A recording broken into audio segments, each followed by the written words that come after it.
Mary के बेटे की मृत्यु का दुख उसके जीवन के हर पहलू को गहराई से प्रभावित करता है। हर दिन वो अपनी आंखों में आंसुओं का सैलाब लिए चलती है, जैसे उसका दिल एक गहरे सूं में गिर गया हो। वो उन यादों के साथ जी रही है जो कभी उसकी खुशी का कारण थी, लेकिन अब बस दुख और अकेलेपन का एहसास करवाते हैं। इसी बीच डेविड का आगमन एक नई उम्मीद लाता है, लेकिन ये भी एक चैलेंज के साथ आता है। डेविड का मैरी के परिवार से जुड़ाव धीरे धीरे उसे अपने बेटे करेक की याद दिलाता है। उसकी उपस्थिति न केवल मैरी को एक साथी प्रदान करती है, बल्कि उन दर्द भरे पलों को साझा करने का अवसर भी देती है। हालांकि जीवन में कठिनाइयां थमने का नाम नहीं लेती। मैरी के छोटे बेटे को स्कूल में बौद्धिक हिंसा का सामना करना पड़ता है, जो उसकी नाजुकता को और भी बढ़ा देता है। यह घटना न केवल उसे शारीरिक बल्कि मानसिक रूप से भी कमजोर बना रही है। उसे हर दिन इस चिंता का सामना करना पड़ता है कि क्या वो अपने भाई की सुरक्षा सुनिश्चित कर पाएगी।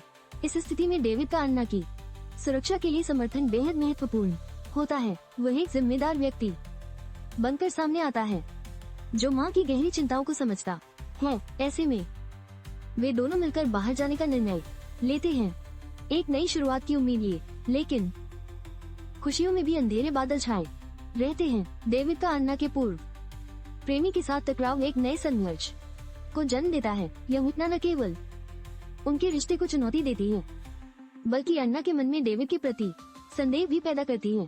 इस टकराव के बीच डेविड की संदिग्ध गतिविधियां अन्ना को उसकी असली पहचान की जांच करने के लिए मजबूर करती हैं। यह तनावपूर्ण स्थिति उनके बीच की दूरियों को और बढ़ा देती है, और अन्ना को यही एहसास होता है कि हर कोई सच नहीं होता। फिर एक दिन अन्ना को डेविड की मौत की सूचना मिलती है, जिससे उसकी दुनिया जैसे थम जाती है। वो अपनों से मदद की गुहार लगाती है, ये सोचते हुए कि क्या वो कभी इस दुख से उबर पाएगी। डेविड की मौत के पीछे एक अग्निकांड को मुख्य कारण बताया जाता है। यह खबर अन्ना के मन में और अधिक संदेह पैदा करती है, और उसे ये सोचने पर मजबूर करती है कि क्या वास्तव में सब कुछ ठीक है। इसके बाद अन्ना के पिता ने उसके दोस्तों को अपने घर से खारिज कर दिया।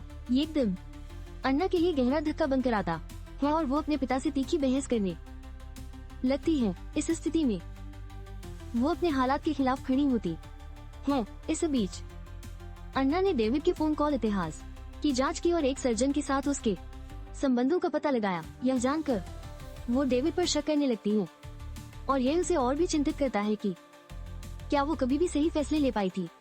इस चिंतन के बीच जब अन्ना ने अपने स्कूल में बुली का सामना किया, तब डेविड ने उसके लिए समर्थन जताया। उसने ये ठान लिया कि वो स्कूल प्रशासन से लड़ाई लड़कर अपनी आवाज उठाएगी। अन्ना ने डेविड को बताकर आत्मविश्वास दिखाया कि उसे पता है कि उसकी पहचान नकली है। डेविड ने इस रहस्य को छुपाने का वादा किया, जिससे उनके बीच एक अनकही समझ बन गई। हालांकि जब डेविड ने अपने बचाव के लिए एक चाकू का इस्तेमाल किया और मैरी की जान ले ली, तो उसका असली चेहरा सामने आया। यह दृश्य अन्ना के लिए एक डरावना मोड़ बन गया, जिससे डेविड और भी खतरनाक बन गया।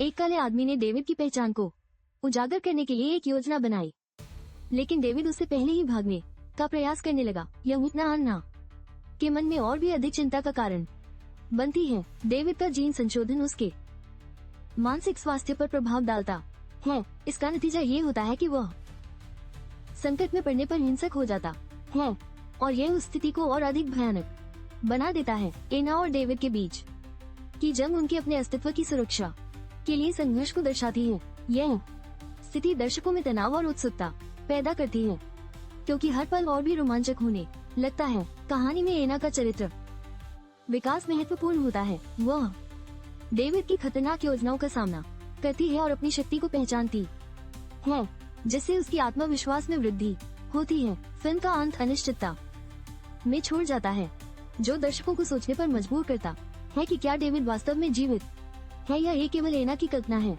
यह अंत कहानी की जटिलता को और बढ़ा देता है और हमें सोचने पर मजबूर करता है